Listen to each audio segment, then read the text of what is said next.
Hi, everyone. Welcome to the Please Hustle Responsibly podcast. This podcast is a brainchild of Christina Veltri, Matt Cole, and Christina Magro. We use this podcast to talk to advocates around the United States to give tools and tricks to better advocate for yourself with and outside of the food and beverage industry.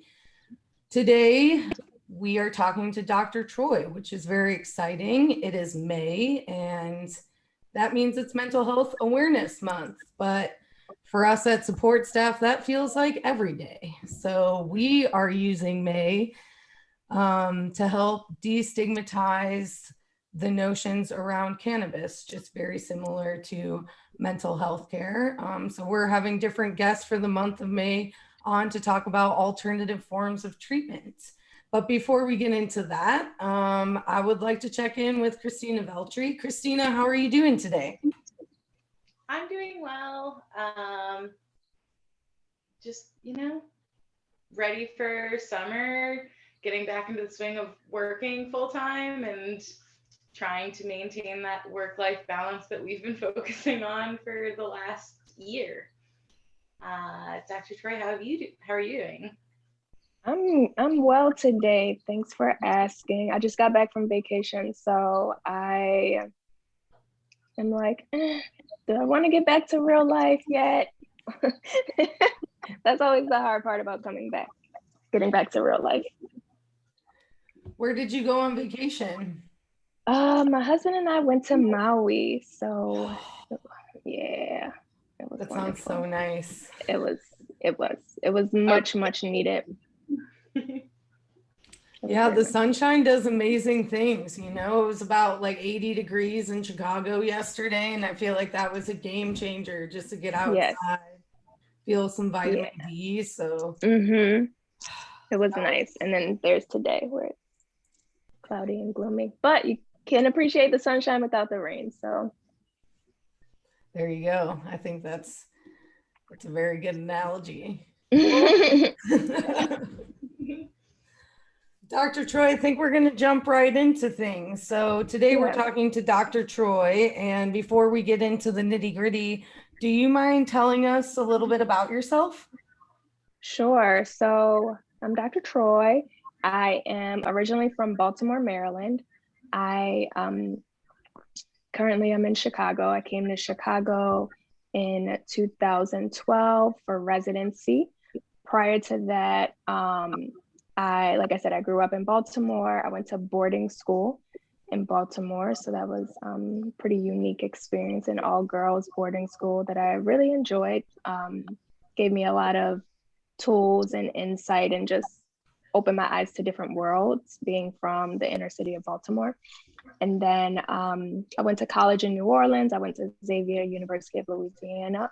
So had a lot of fun and partied a lot in New Orleans. Thus, I went to a Caribbean medical school instead of going the traditional routes of medical school in the States. But I went to school in Antigua, which, I always tell people, if you have to be stressed out and, feel like a terrible time in school, then it's best to do it in a sunny climate with beach and 365 days of sunshine. So that was awesome. And then after doing med school in Antigua, I came to Chicago, like I said, in 2012, and I did my residency at Cook County Hospital.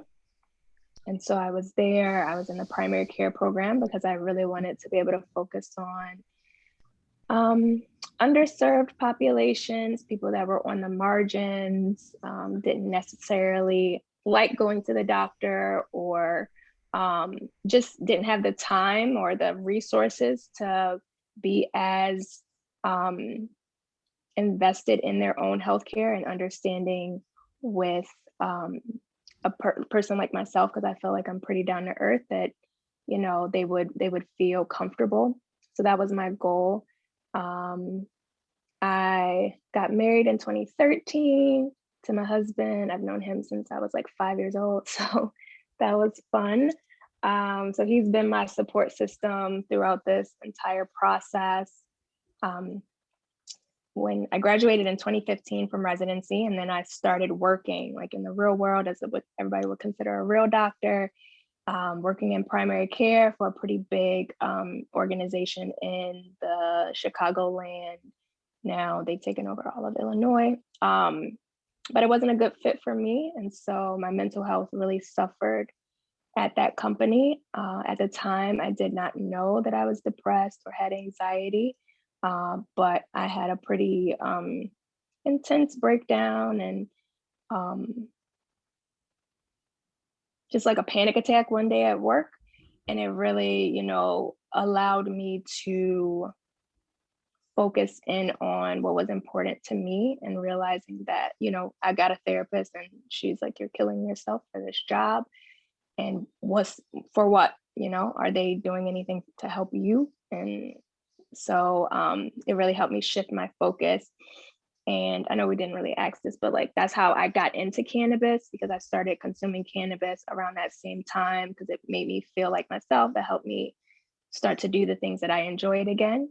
And it was a good bridge for me to really focus back on me instead of what I felt like everyone else wanted for me to do.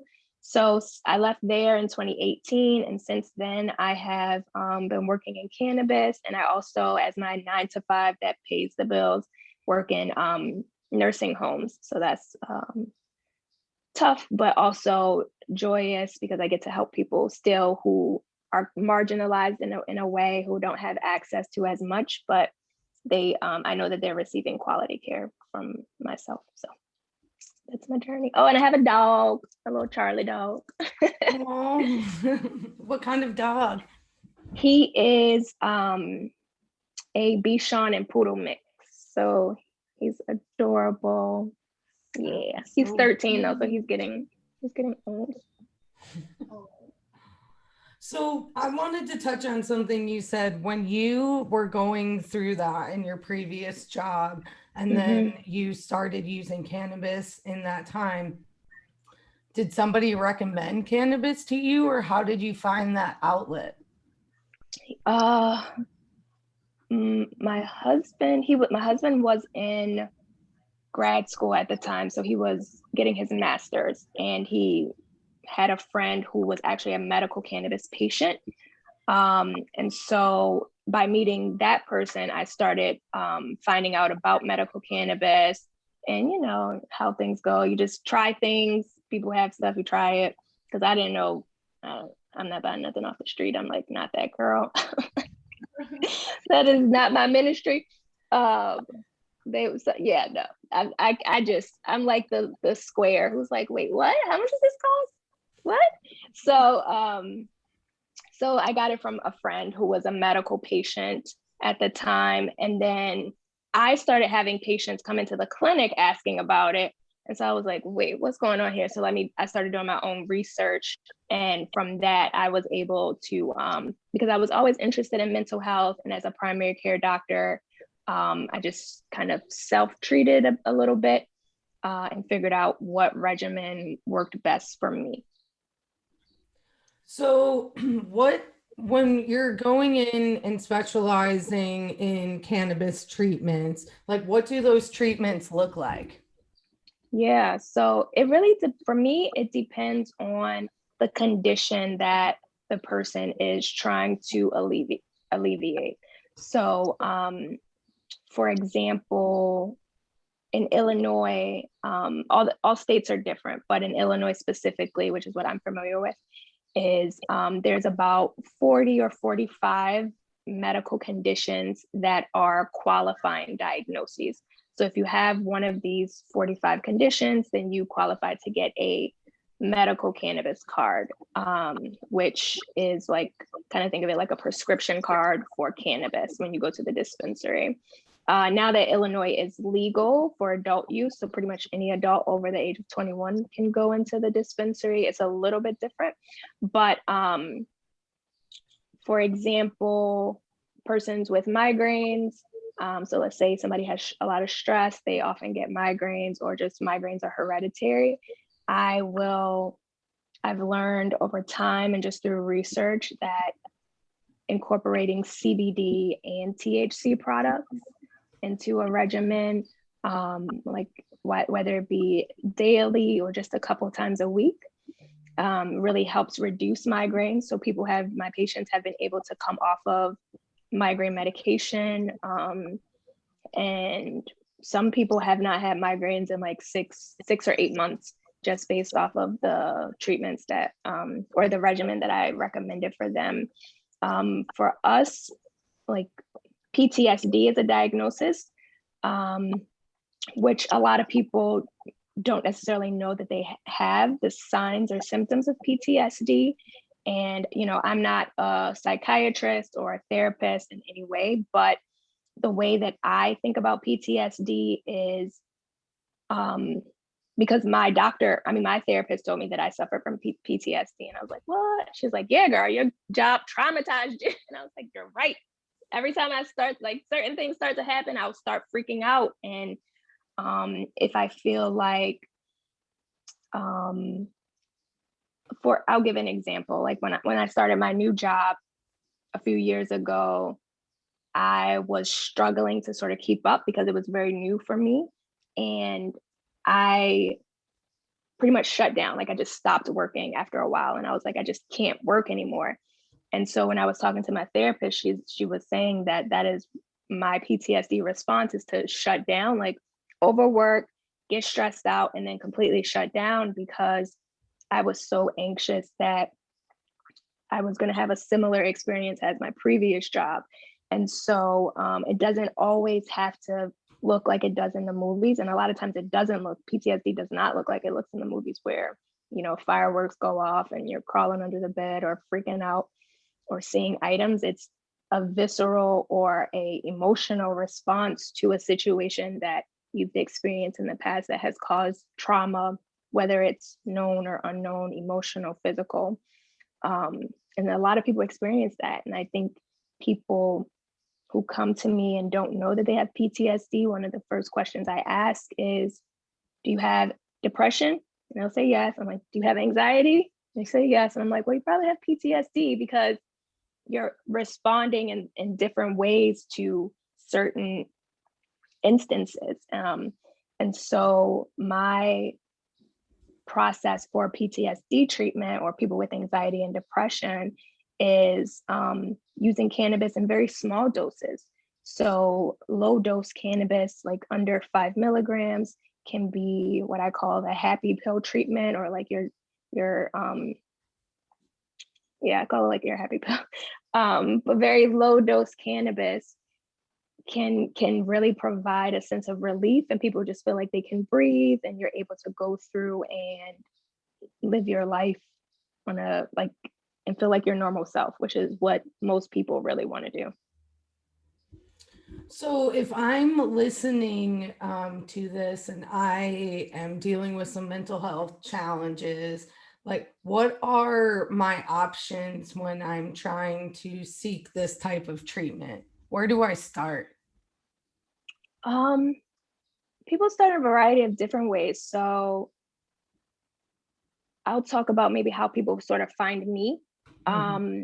So people find me through a dispensary. So if they're already consuming in an adult use manner, so what people call recreationally, which a lot of times is not necessarily recreational. They just haven't had a prescriber diagnose them with something that qualifies them. But a lot of people just want to relax when they get home from work, and to use cannabis as a means to do that instead of alcohol or other substances.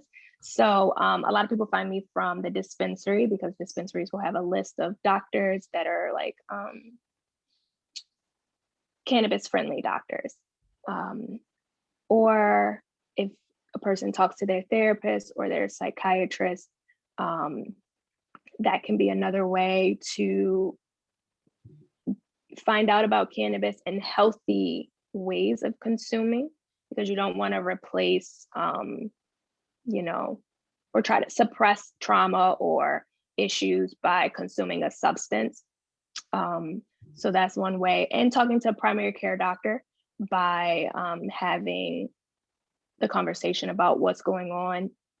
Unfortunately, a lot of primary care providers are not so keen on cannabis.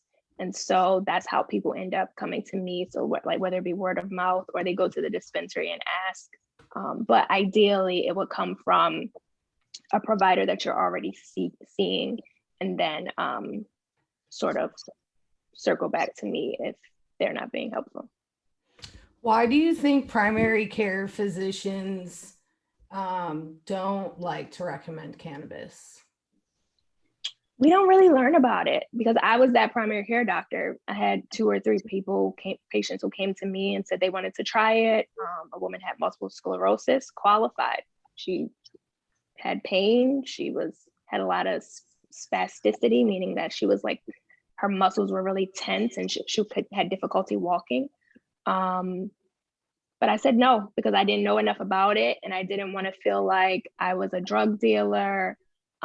With the opioid crisis, it made a lot of providers afraid of doing something outside of, or giving a substance or prescribing a substance, air quotes, that could potentially be abuse causing, which cannabis is not.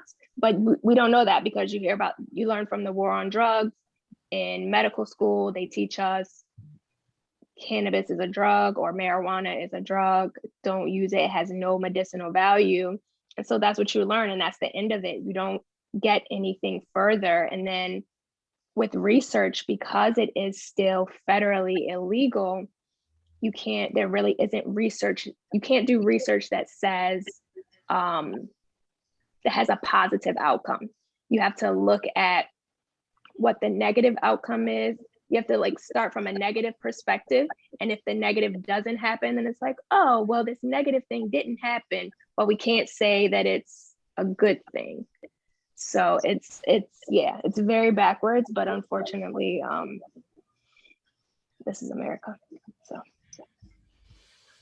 So are these treatments, if I'm coming to see you because I've gone to my primary care physician and maybe they put me on a bunch of medication that is just not really working for me, or maybe I just don't feel like myself. So I'm trying to seek other options and I come to you. Are these treatments available for the uninsured, or do you have to have either 1, a medical card to come and see you, or 2, health insurance? So for me, my services are fee for service. So I don't accept insurance just because of the bureaucracy and all the hoops that you have to jump through in order to do that. And I'm a solo practitioner. It's just me. I am everything for that business. So I charge a flat rate with discounts here and there, depending on people's financial circumstances. So people just find me, schedule an appointment online, and once they come to see me is when they're able to get the medical card. So with the medical cannabis card, you get in Illinois, and with most other states, it's when you go to the dispensary, the fees are reduced. You have usually a larger allotment that you can get from the dispensary. In Illinois, one of the good things is that you can grow at home, which a lot of people do, is to be able to grow their own medicine, which is really nice. I don't know how to do it, but if people have a green thumb, then that's awesome. So I don't accept insurance. So it is available totally for the uninsured and underinsured. I do, because I am fee for service and charge a flat rate, I do like to have people, if possible, talk to their primary first, because it's covered under your insurance if they have insurance. So just talk to your primary, see if they agree. And if not, then kind of move on to me. Otherwise, because it's an out-of-pocket cost and it's not necessarily, it's not inexpensive. I cost money, honey. I like that you know your worth, but also you're looking out for people, and you're like, you can talk to this person first, and if they don't give you the answer that you want, come back to me. Yeah, it took a while for me to get to that though. I was not comfortable charging my fee, it's not, I don't think it's a lot now. I charge $200 total for a visit, which, you know, is, I got the other day I had to go to the doctor and do a virtual visit, and it cost $350. And he literally talked about my ear itching. So, you know, I give people 30, 40 minutes of dedicated time. You get a regimen, you get follow-ups. So I know now that what I'm giving is well worth the price. But it did take me a while to be comfortable. Like even just saying the number out loud, I was like, it made me a little bit uncomfortable. But I know the services that I'm providing are truly, truly helping people and guiding them in a way that if they go to someone else, they are not going to get the same quality that I'm providing.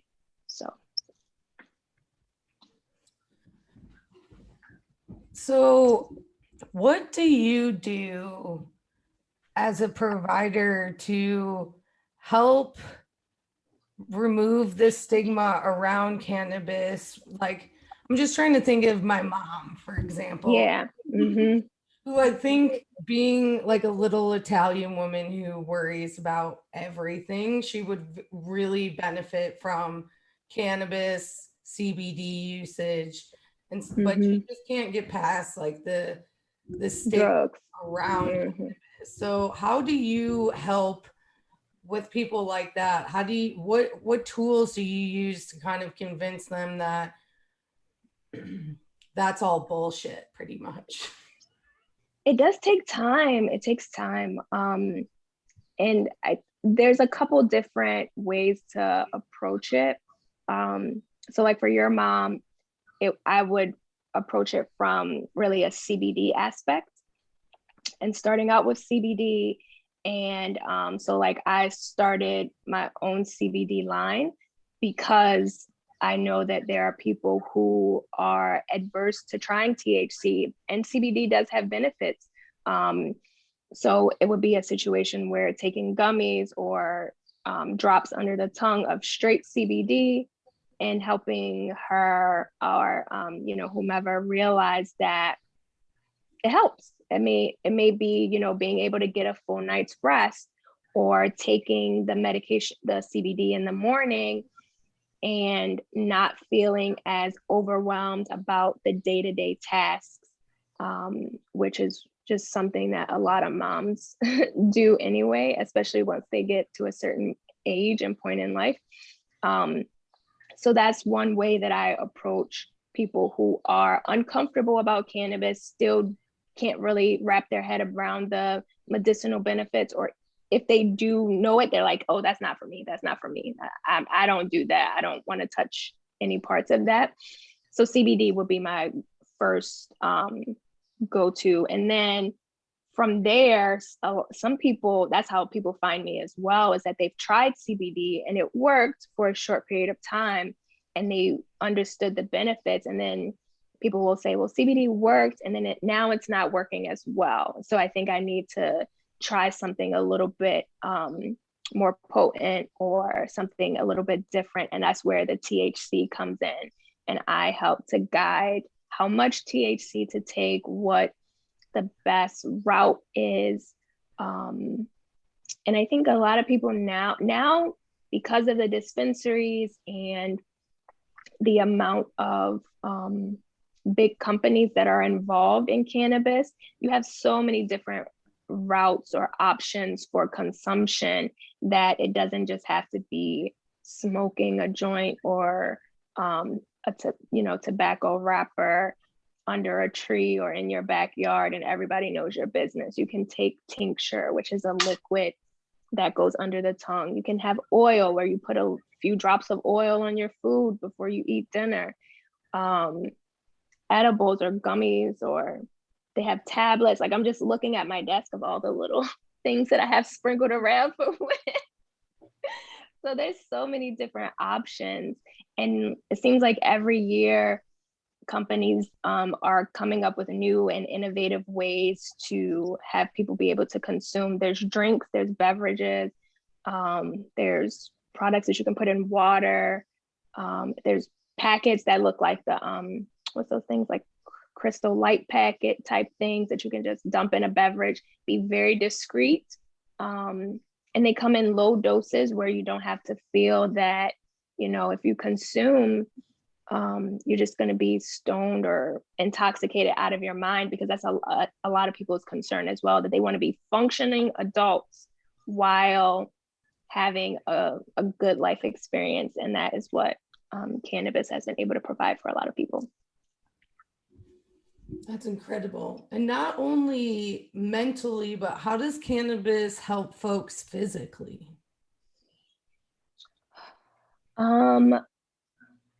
Physical pain is a huge reason why people see me. And I think aside from like the pain aspect, just being a motivator of like people wanting to get up and do things is helpful. Let me see. I don't feel like I'm answering the question very well. But I know pain is huge for a lot of people. And even another way to get cannabis or CBD, even in the THC or CBD in the system, is from topical agents. So they have muscle rubs, they have salves, and that would be a way for like a person like your mom to be able to do something, because if she's a little older Italian lady, she probably still cleans, still cooks, still does all these things, trying to get down on the floor. I'm like, sounds like my mama getting on the floor, trying to scrub woodwork. And mom, you cannot do that. You're old now. You can't do it. So using a rub is a really good way for a person to experience the benefits of cannabis, but it doesn't get into the bloodstream, which is really nice. So you don't have the intoxication aspect. So there's so much. There's so much available nowadays. It's really amazing. But I think the physical part, if we're not talking about pain or like a specific injury, kind of comes along with once that consuming cannabis with that mental health aspect of feeling better, getting back to your normal. People want to exercise again. They want to get up and go take a walk around the block, or, you know, get up and cook and do the things that make them happy. And it just leads to an overall more productive life and just, yeah. So earlier you were talking about like a patient that had multiple sclerosis and like being hesitant to treating them with cannabis just because of the lack of knowledge. Mm-hmm. But we also touched very briefly on the opioid epidemic. So like, mm-hmm. Is that what would typically be prescribed for a person dealing with pain? And if so, like, I think that we know the results, but can we discuss a little bit about like the pros and cons of the two, and how like THC can be an alternative for a highly addictive substance that is, you know, ravaging people's lives. Yeah. So yeah, and I was pretty conservative with, that was an awesome question. I was pretty conservative with my opioid like prescriptions that I would give people, but 100%, I'm pretty sure I gave her a refill of whatever she was taking and said, here's your tramadol or your Norco, and here's your 60 tabs, and I'll see you next month. Which, and I'm in no way saying like you were like, no, I didn't think that, but it is a very common practice that people, I've had patients who have said they went and talked about cannabis and said, you know, I don't really want to use this anymore. I don't really want to use the opioids anymore. Can we try cannabis as an alternative? And the doctor said, no, here's your script. So it is something that happens pretty commonly. And Illinois, I don't remember which year it came out, but they started the opioid alternative program, which is a lower cost way to obtain a medical card for, you know, 90-day intervals where people can have access to cannabis as an alternative measure for pain. And so opioids, highly addictive. You know, within 5 days, if a person is taking opioids consistently for 5 days, a person can become dependent. And that's one thing that unfortunately providers don't disclose. They assume that people know, or I don't know what they assume, but it has to be the assumption that a person knows that they can become addicted very quickly, which is not common knowledge. Like, a person thinks that if it's prescribed by a doctor, it's going to be safe. If the pharmacy is giving it to me, it must be safe. And if you prescribe me 60 tablets, then it can't be so bad. If I can become dependent in 5 days, then why would you give me 30 or 60 days worth? Like, it's counterintuitive, but it still happens all the time. So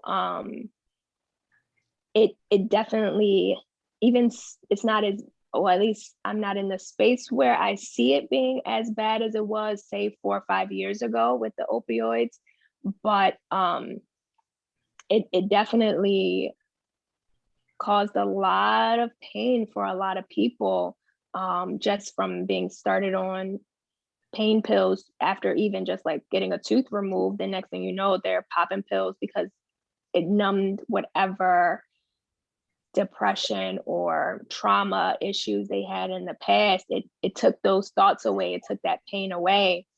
And then they become addicted to it and start abusing it. Whereas with cannabis, people can become dependent on cannabis. You can have, you can't really have withdrawals from cannabis, but there are symptoms that can happen if a person consumes too much cannabis. So there is a such thing as overconsumption. And I want to say that because people do have to consume responsibly.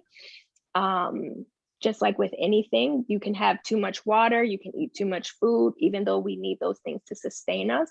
There's a such thing as excess, and the same thing can happen with cannabis. So I want listeners to understand that, but not in any way, shape, or form will a person become dependent on cannabis after a few days. It takes months to build tolerance. Sorry, I have to sneeze. That didn't even come out. Oh, that's the worst, when you know it, the sneeze is there and it's like, it didn't come out. Sorry, so I was on a roll too. Sorry. So it does take a while to build a tolerance to cannabis. One of the, I don't want to say downsides, but one of the things that people should have to be cautious with or aware of when it comes to cannabis and pain is that usually the relationship is you need a higher THC concentration for pain relief, versus for something like anxiety, it's a very low THC concentration.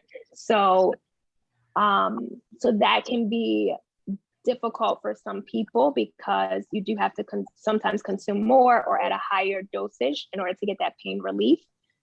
But understanding that the method in which you consume and the frequency, that's all gonna relate to how often, someone takes in the cannabis, but in no way is it as detrimental to the community or, life as someone who's taking 5-6 Vicodin a day, versus somebody who smokes 5 or 6 times a day. You can't, I don't think you can compare the two. There are some people who, and I have encountered patients who I feel overconsume, and I had to have that conversation with them and say, hey, like, what's going on with your mental health? What are you suppressing something? Are there things that for every, you just sitting there, it's like people who have a addiction to food or that smoke cigarettes, that like, is it the oral fixation? Like, what is it that's causing you to consume as much as you are? Because you can't go to work like this. Like, and if you do, you can't function properly, and nobody wants you to, you know, lose your livelihood. It's expensive in the dispensaries. And then you have to think about what people can obtain from the traditional market or the underground market, where, if you know, like a few years ago, they had the situation with the vape pens that were not safe. People were getting sick because people were having black market pens where they were putting vitamin E oil as the carrier, which is not something that can be inhaled. So there's things that you still have to pay attention to on the underground market as a responsible consumer, and just knowing who your person is, who you're getting things from, and being smart about consumption, just like you would with anything else. The food you put in your mouth, the water you drink, you're not going to drink water from the gutter. So don't, you know, like get something from some rando walking down the street. And if you are, you know, there's the a risk problem or a change, and it needs to be addressed. Yeah, 100%. So on that note, what does the future of cannabis and alternative medicine look like to you? Where do you think we're going? There's so many different paths. It's kind of like a web that's like branching out, or a tree or something that has a lot of branches. For me, with cannabis, it looks like, you know, I talk a lot if I give talks or on education about cannabis to people, about really coming out of the closet with cannabis consumption and having people understand that there is nothing wrong with consuming. Just like people are not afraid to talk about going to have a cocktail, people are not afraid to talk about, you know, how they're about to step outside and have a smoke. Like, it shouldn't be any stigma about cannabis consumption as long as you're consuming responsibly. So for me, that's one of the first steps, is people not being afraid. Of course, you know, you don't need to spread your business. You're not going to be at work talking about, oh, I'm about to have a drink in my office. You know, that's not smart. So you don't want to do the same thing with cannabis. But if you have a friend, or if you have someone that you trust and you talk about, like, oh yeah, this is what I tried, this is what works for me, that's part of it. And that helps reduce stigma. It's not being afraid to have those conversations. Also, I think having more providers, which is a big part, is having providers be comfortable with understanding the endocannabinoid system, which I'm really still getting to understand, because science is huge, and our bodies have a system, just like the nervous system, the, you know, digestive system, our endocrine system. The endocannabinoid system is a system in our body that has cannabis receptors. So when we consume cannabis, it knows exactly where to go. The cannabis knows exactly which spot to go to fix whatever issue is causing us problems at the time. And there are cannabinoids in chocolate, which a lot of people don't know. And so that's why, like, if people are craving, especially dark chocolate, and that it gives you that like, oh, this was so good, relief. And it's because it's hitting some of those cannabinoid receptors. So it's in a lot of different items that we consume on a daily basis and without knowledge. But when it comes to CBD or THC, it's like, oh, no, but not that kind. We're not talking about that kind. Versus, you know, somebody will take something man-made that, and nothing against medications, or, you know, we have serotonin receptors. And when people are depressed, they need to take some people need to take medication that boosts those serotonin levels. But it's artificial. It's made in a lab. It's not produced by your body. And so people don't have problem taking that. Well, they do. Some people do, but people are more apt and open to taking medication in that way, but won't take something that has CBD or THC in it, which operates in the same way. So I think having providers and even the public understanding that you have this system in your body, you were made to consume this. And when we get that system back into balance, so many things are, put back into I said balance. I'm gonna say balance twice. Like once you start consuming the cannabis and get your endocannabinoid system in check, you've come into a balance or homeostasis. And it's an unknown aspect of the cannabis process, but that's really what helps so many people. And so having providers understanding that system and having it being taught, just like we teach about any other system in the body, is going to be a big game changer from my point of view, because people will understand why it's helpful, in what ways you can consume to make it more beneficial, and not just having it be drugs are bad.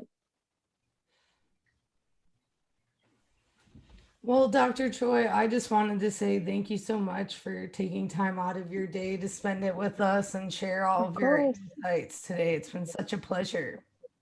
Thank you so much. I hope that the listeners really got some good info out of it, and really understanding that using cannabis for mental health is okay. There's nothing wrong with doing it. Understanding, I tell all my patients to have a journal and really know what they're consuming, how they feel when they're consuming it or afterwards, and also using that as a guide for future consumption, because one day you may want to use inhalation method, you may need quick relief and you just need to take a puff, and that's okay. And another day you may need something a little bit more chill, so you take a low dose edible and just kind of float through the rest of your day or on your weekend or on your off time. And even, honestly, consumption for work is sometimes needed to be able to get through. Like people take anxiety medication to get through their day. Why is it that you cannot take a low dose THC? Or a lot of times I tell people to use something with both CBD and THC in those instances. So it's really about reducing the stigma and understanding within yourself what works for you and keeps you going, and giving yourself the permission to say, this is helping me, and I'm going to continue to consume responsibly in whatever way that I need to. That's such great advice.